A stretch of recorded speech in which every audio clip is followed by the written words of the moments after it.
Okay. Hello and welcome. My name is Mary Hunter. I'm chair of the Clatsop County Democrats. Thank you for coming today. We're excited to have this opportunity to get to know you a little bit better. Well, thank you. And I'm happy to be here. Thank you for asking me to participate because I think it's important to have people know who they're voting for or why. So this is good. My name's Robin Risley, and I have been, the reason I'm running is that I love Cannon Beach, and it's been a privilege and honor to serve on city council. Can you tell us what position you're running for? Oh, I apologize. My name's Robin Risley, and I'm running for Cannon Beach City Council. And the reason I'm running is that I love Cannon Beach, and it's been a privilege and honor to be serving as a counselor for the last 4 years. During my first term, we've achieved some very important land use wins, and some of those are prohibiting dune grading for views and securing the ocean setbacks from development. I'm committed to the vigilance required to protect our environment.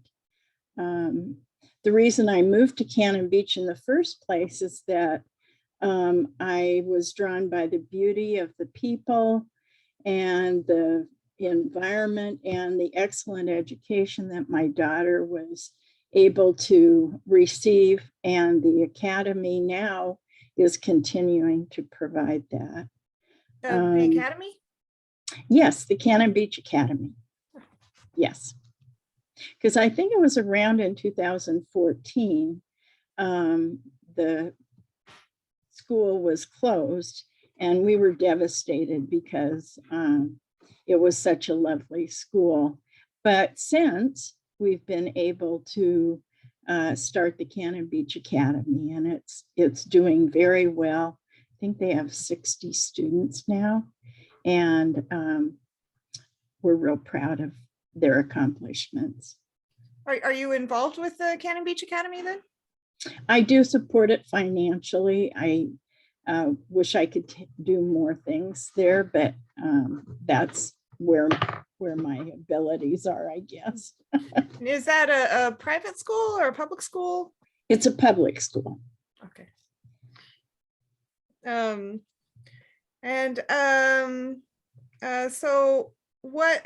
could you tell me a little bit more about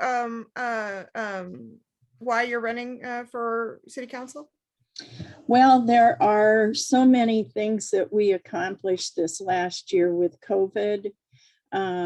We were able to, I pulled up a picture on my phone. I don't know if you can see it, but this is artwork that we put together, which were signs that we had around town that were in English and Spanish, asking people to wear masks. And I thought it was a very positive way to convey something that was very important. Also, when during COVID, we provided $250,000 in grants for restaurants and other businesses that were affected because, as you know, a lot of the businesses were closed for a period of time. And so it helped them, I think, stay in business. So some of those challenges that come up, and you never really anticipate what they'll all be, but I thought that Cannon Beach really held a good place in their heart to work with everyone.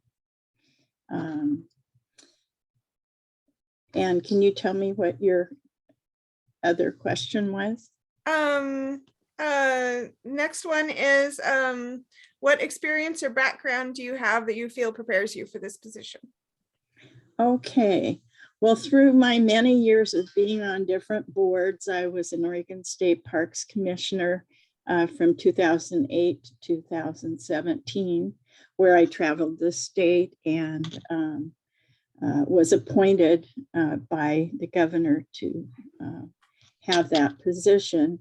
It helped me understand governance and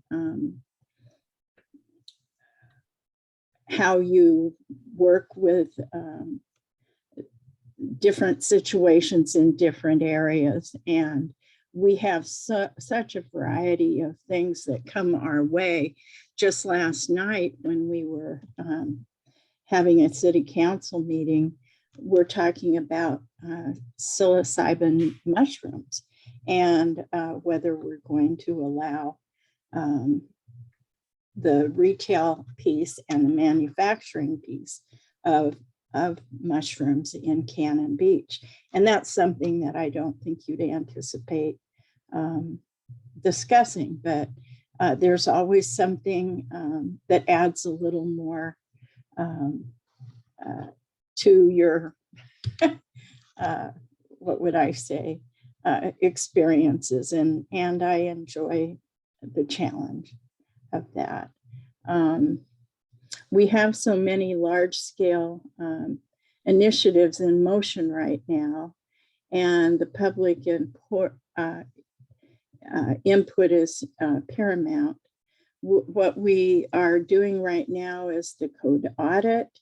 We have elementary school rejuvenation, because when we did close our school down, as I mentioned earlier, the school kind of sat there for a few years, but we were able to purchase it.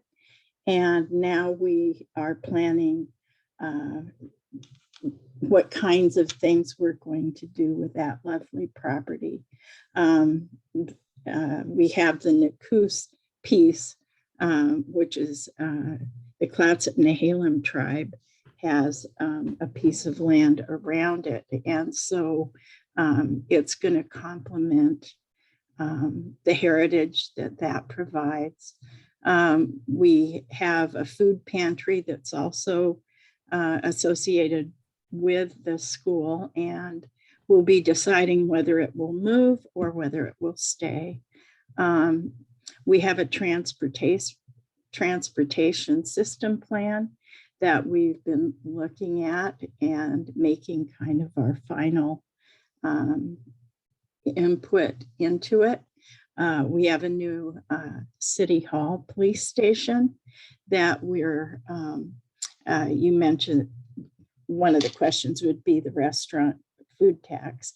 And that was how the citizens voted to have the food tax pay for the City Hall and police station. It won by 6 votes. And so we're moving on and working with how we can make plans for that. We just had our interview last night with CEDA, which is the group that was awarded the project. And I think they've been very, they also are helping us with the rejuvenation of the school. So we know the public process that they like to be involved with. And we've been very happy to see how involved they are. That's always a piece you worry about, as that the public isn't included in all the decisions, but they have been and will be.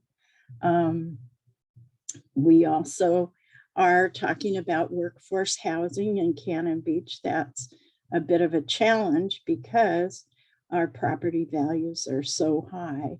And we have gotten together with the county and the different counselors from the different cities to discuss our challenges. And I know Brandon Ogilvie, who's on our council, is working with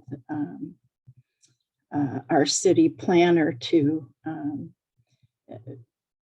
do input there with the county people. let's see. And then, of course, we're always trying to balance our visitor experience with traffic and with just navigating through town. And so our traffic system plan is going to be helpful in that regard. But we need to do everything together. We have to have the public involved with, and not to. Regarding the traffic issues, can you provide some details on what the plan is to address those? Well, it's a 470-page proposal.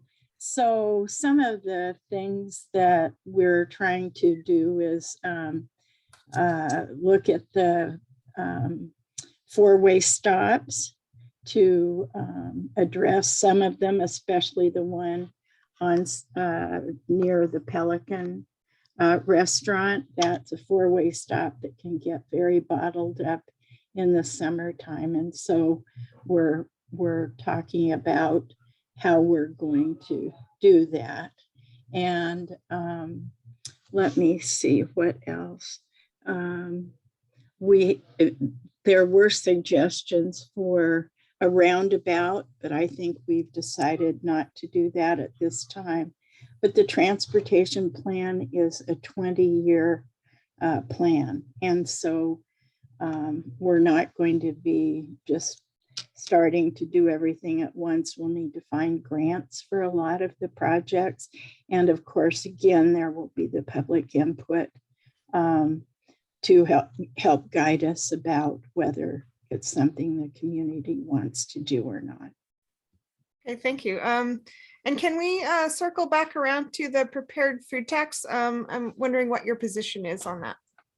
My position is that we have had a vote and that the prepared food tax is in place, and we're going to be working forward with what that will provide to us. And hopefully, I guess my concern is that we're talking about a $17.7 million project with the City Hall and police station. And I know that being a realtor, the costs of building goes up all the time. And so that's my concern really at this point, is to make sure we stay within budget. Okay, thank you. Should house size be regulated, and in what way? Okay, and here again, being a realtor, I feel that yes, we need to have rules. We can't just fill a 50 by 100 lot with a huge house. There are safety issues, fire, and access. Also, I think Cannon Beach is unique because we have such a beautiful environment with trees and greenery, and that's an important piece of what a lot should contain. Okay, thank you. And what is your vision for Cannon Beach for the next few years? Well, I'm really excited because last night we were talking about the Heritage Tree Program that will be coming into place in the next, I would say, month or so. We're working on, as I told you, so many different projects that I hope I'll be able to be involved in. And I guess one of the things I love and feel that it's one of the great accomplishments for me is just initiating the monthly coffee with the counselors. And that's we meet once a month at 10 o'clock on the third Monday. And for a couple hours, we have people Zoom in or come in person and talk about their concerns. And the city manager is there. Jason, the police chief, is there. So there are lots of questions that come up, and we get a lot of things done, I think, during those times. So that's one of the things I love about doing this volunteer work. Okay, great. Thank you very much. That brings us to the end of my prepared questions. So I will be doing these interviews for all of the other candidates that have signed up, and then we'll be posting them to YouTube and social media at the end of that, and I'll send you a link when we're done. Okay, can I add one more thing? Absolutely. Okay. One of the things that I think with COVID, we really didn't focus much on the arts, and Cannon Beach is an art community. And so I know that we've set aside in our budget $25,000 to do some art promotion and support. But that's something we really need to get back on track about. And so I'm looking forward to doing that too. Okay, great. Well, thank you very much for coming. Thank you. And I'll see you. Okay, bye. Bye-bye.